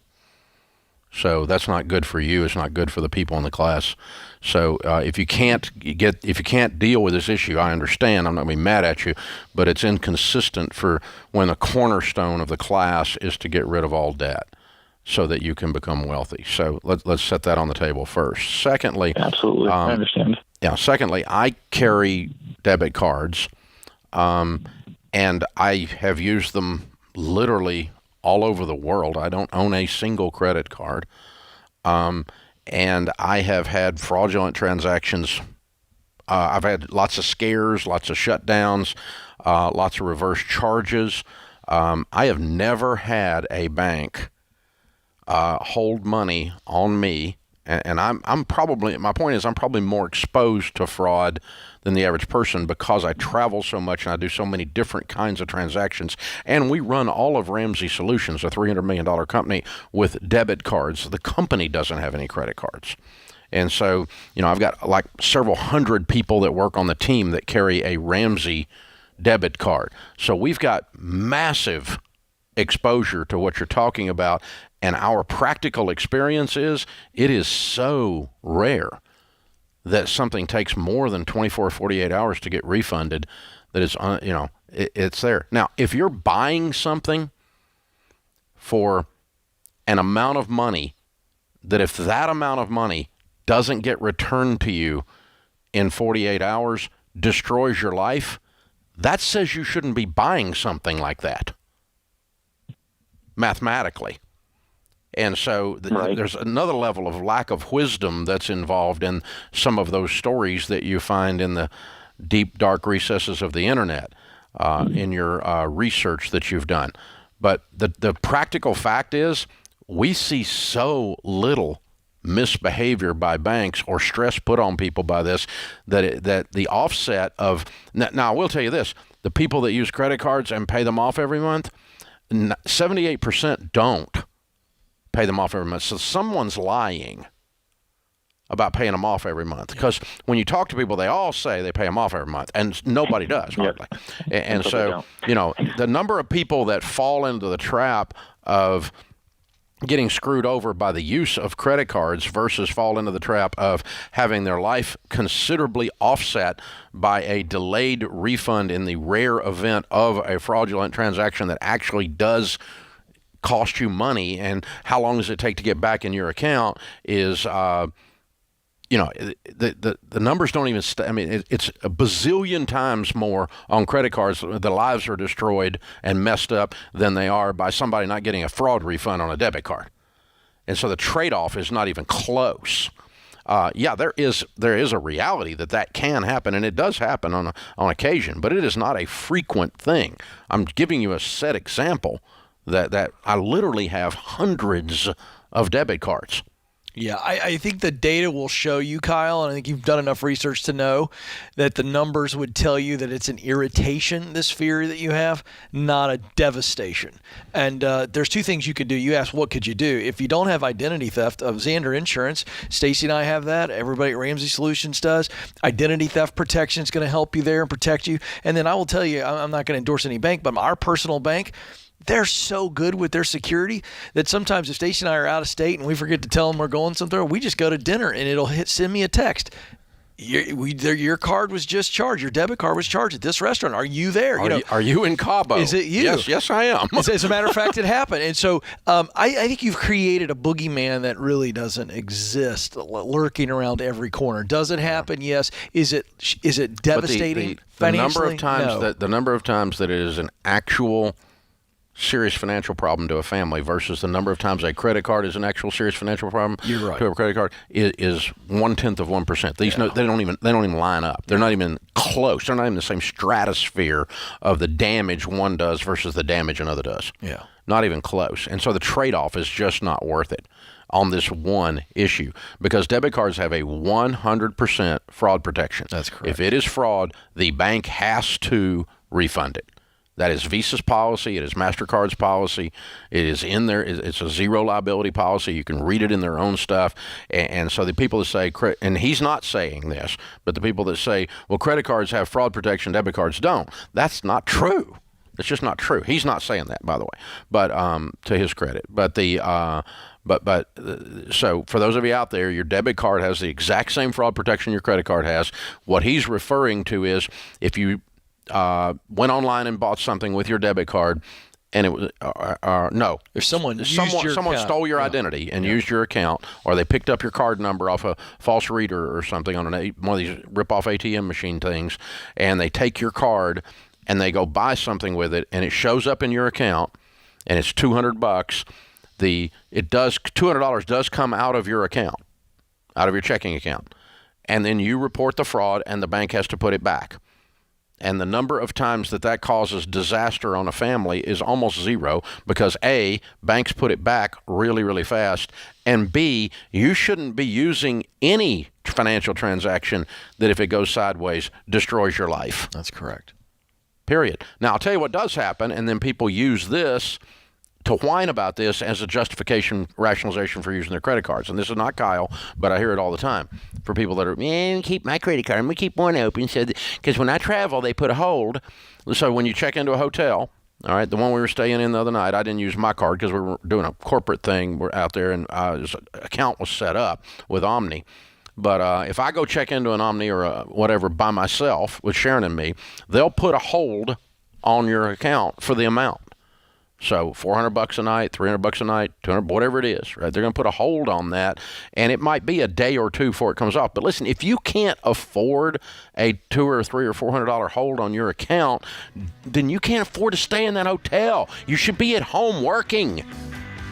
That's, these are the things you need to think about. But they're like, well, they took that $200 down. It took 3 days. It took 8 days for Omni took the hold off of it. Well, that sometimes does happen. Yeah. But you don't need to be doing stuff that you can't afford. That's the other thing. So, yeah. It's up to you, Kyle. You get to decide, man. But the trade-off for me is obvious. It's a minor irritation versus the damage that credit cards have done to American families for decades. This is The Ramsey Show.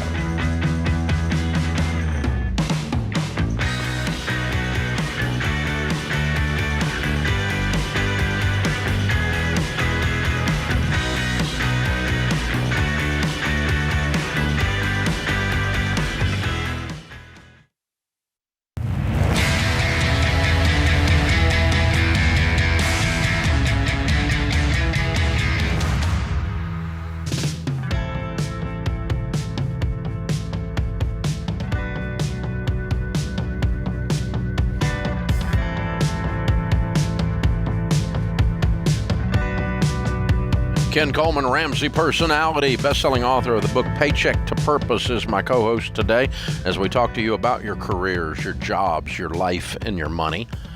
Jump in if you want to talk. The phone number is 888-825-5225. Christopher is with us.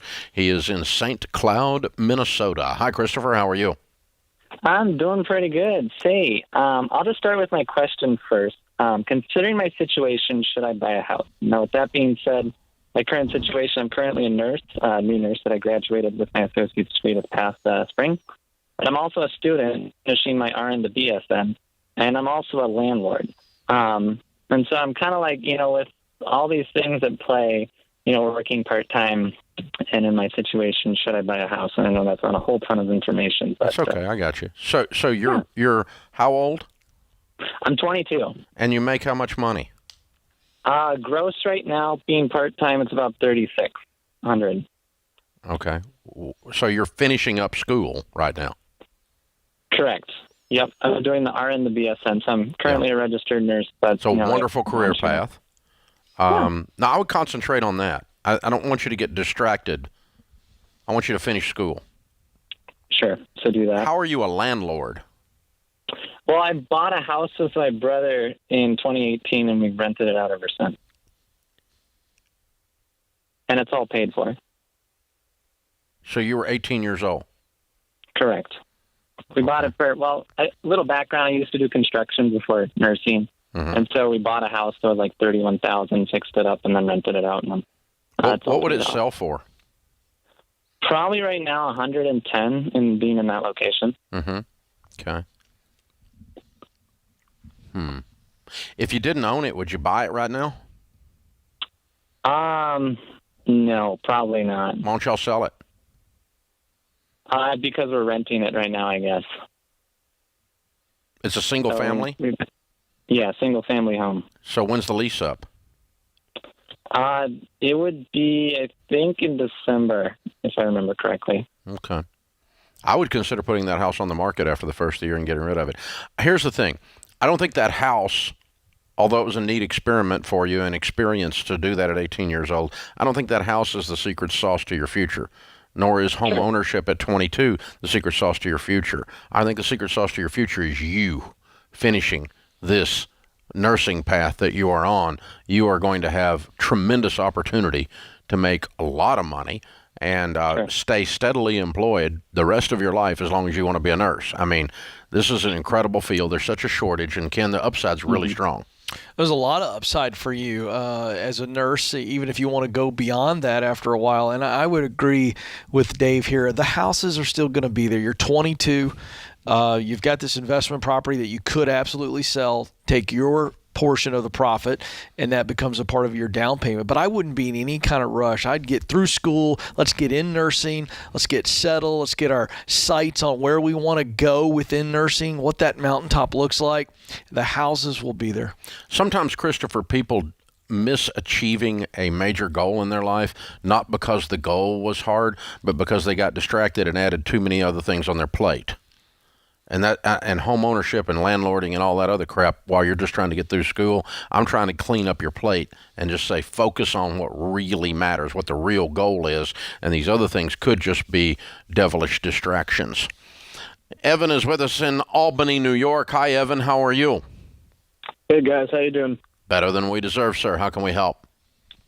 Yeah, so me and my dad, well, he owns a business. I've been only working here for 2 years now, but he's been relapsing over the past year. Relapsing. Relapsing. Sorry. Yep. In what way? I mean, in a drinking problem way. And okay, so he's an alcoholic, yep. And he's back in the bottle while trying to run the business. Yep. Wow. I'm sorry. What's the business? Say again, sorry? What is the business? Yeah, it's a pest control business. Pest control? And how old are you? I'm 20. And how many employees does he have? Almost 40. And you're 20. How long has your dad been drinking?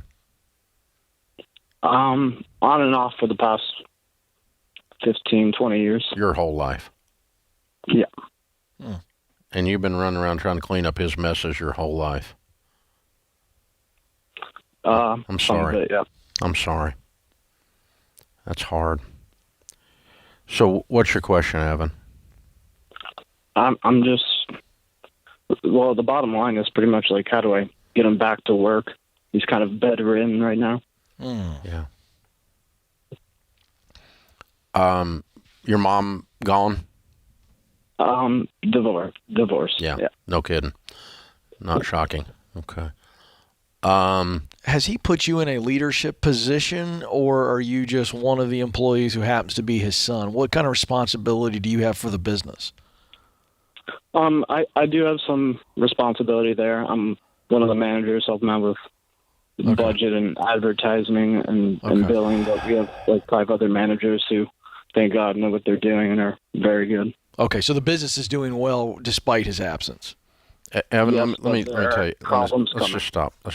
Okay. The advice I'm going to give you is going to be very hard to hear. Are you ready to hear it? Yep. Okay. There's a whole syndrome around adult children of alcoholics. You can look it up and start reading about the symptoms of an adult child that grew up in an alcoholic home. And one of the things that we see folks that grow up like you've grown up is you've seen so much pain and there's so much disaster in the wake of all the alcoholism that you feel like your job is always to clean up the messes. And that's a standard reaction to this situation. If you were my little brother, if you were my nephew, if you and I could sit down together and have a cup of coffee, I could put my arm around you and give you a hug, I would right now, and I would tell you that it's time for you to stop saving your father. Mm-hmm. He's going to have to do that himself. You can do that as a loving son from a distance, but if I were you, I would go get a job somewhere else and build a life somewhere else, and from a position of strength emotionally and spiritually begin to do some healing from what all you've been through. And from that position of strength, maybe you can give your dad a little bit of aid with his alcoholism. But it is not your job, Evan, at 20 years old, to save your dad from the mess that he has made for the last 15 years, and that includes his screwed up business life. You don't have that. It's not your job. I want to set you free from that assignment. It is not your assignment. Run, please run, for your sake. You know, I don't know if you'll do that or not. I don't know if you can hear me say this or not. But you need to be free of this. And it doesn't mean you never speak to your dad again. It doesn't mean you're mean to your dad. It doesn't mean you're unkind to him or that you yell at him because he's destroyed everything with his drinking. I'm not telling you to do any of that. I'm just saying you have to have some separation and go get some healing on your own. Because, dude, what you have lived through as a child is wounding. One of the biggest symptoms is that adult children of alcoholics have to have everything perfect. Because their job was to keep up appearances because dad's laying in bed drunk. And so my job is to go down there and run the business as if he's not. And it's a form of denial, and it comes out specifically in this. And I'm not a psychologist. Dr. John Deloney, you might want to talk to him. I'll put you on hold. Kelly will set up a time to talk to him on the air if you want. He'll tell you the same thing I'm telling you, though. You've got to have some separation from this situation in order to be of assistance to your dad. And it is not your job, young man, to fix all this. Be free. It's not your job to fix this. You didn't break it. It is not your duty to fix it. And you're not a bad son by walking away from this. The best thing you can do for you and for your dad is to walk away from this. And then you can give him aid as a loving son from a little more distance in a position of healing. Please go work somewhere else. This is The Ramsey Show.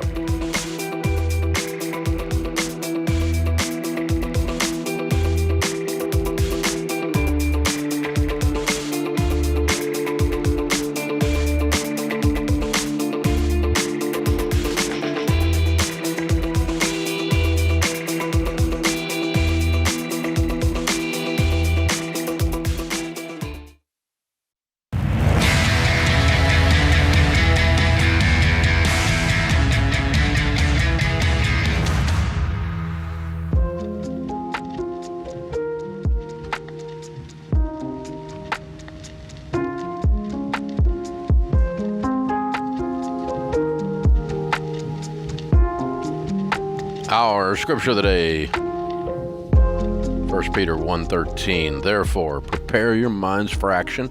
Keep sober in spirit. Fix your hope completely on the grace to be brought to you at the revelation of Jesus Christ.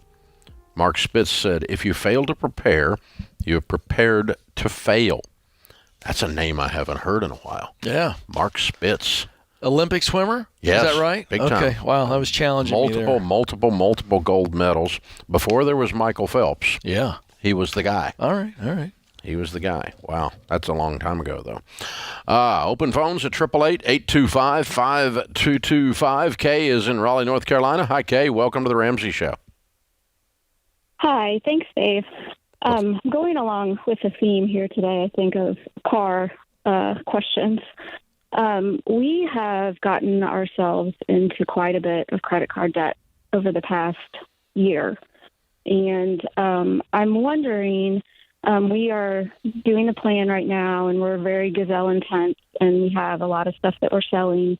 My husband's income is getting ready to go up in December, and he's also getting ready to get quite a few bonuses in the next couple of months. And I'm wondering if we could wait for some of that stuff to happen and continue to be gazelle intense before we think about selling one of our cars, or if we should just do it now and then, whenever that extra money comes in, I guess it's just extra money.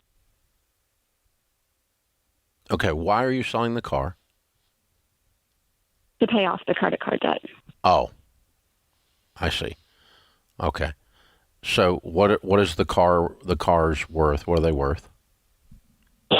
We have a classic sports car that's paid off that probably right now is worth about $30,000. Mm-hmm. My car. And he drives that? Paid off. He actually, yes, quite a bit. I mean, he doesn't. It's not a daily driver. Oh, so it's a third car. It's a third car. It's a third car, yes. Okay, so you have a $30,000 third car, and the second car is what?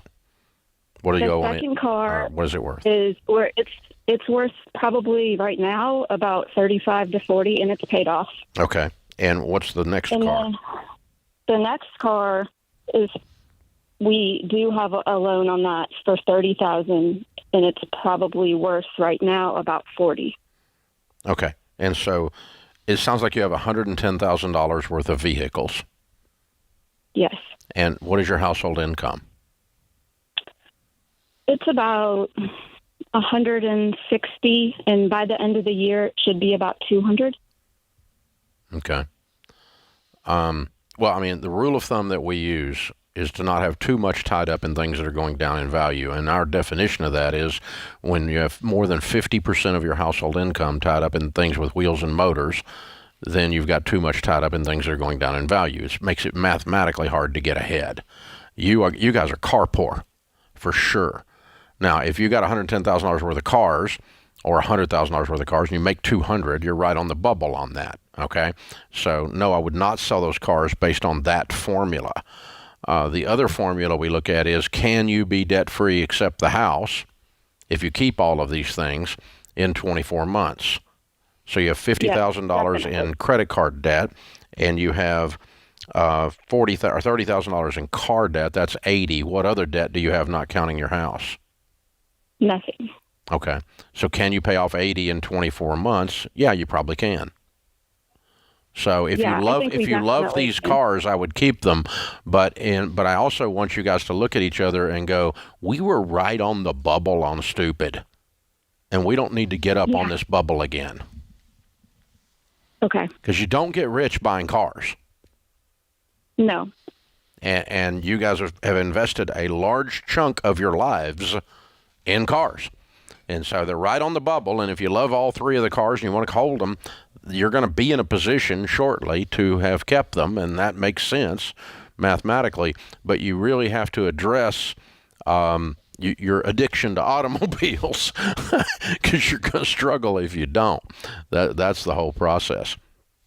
So, hey, but you're right there. I'm with you. I would probably keep them, and I'd probably pay them all off. But the only caveat is just go, if we hadn't had these big raises, we'd be selling some stuff. Oh, yeah, and they're still going to have to hustle. Yep. They're going to have to get after this.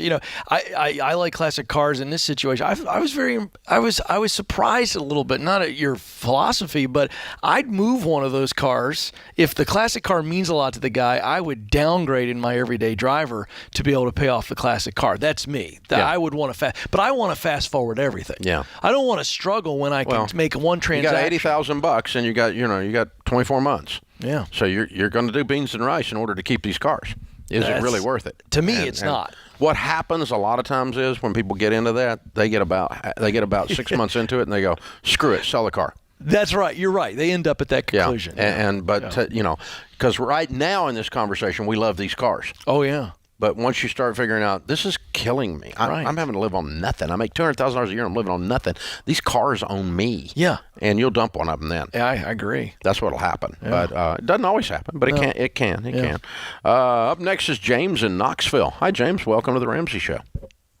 How's it going? Better than I deserve. What's up?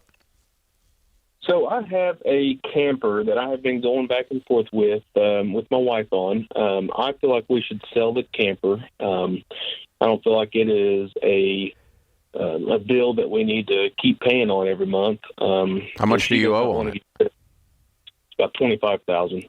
What will it sell for?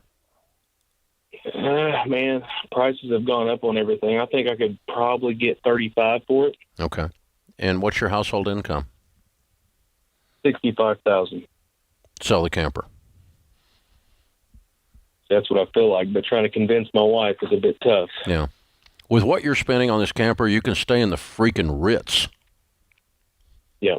Yeah. And they'll let you sleep in a sleeping bag out on the balcony if you want. If it'll make you feel better. I don't think that's true. And the other thing too is, you got to pay for diesel fuel to get where you're going. You got to pay to stay there. So I just feel like it's stupid to. You are paying Ritz money for camping. But why does she love it? Why do you think, if she hasn't articulated it, what do you think is the reason she doesn't want to sell it?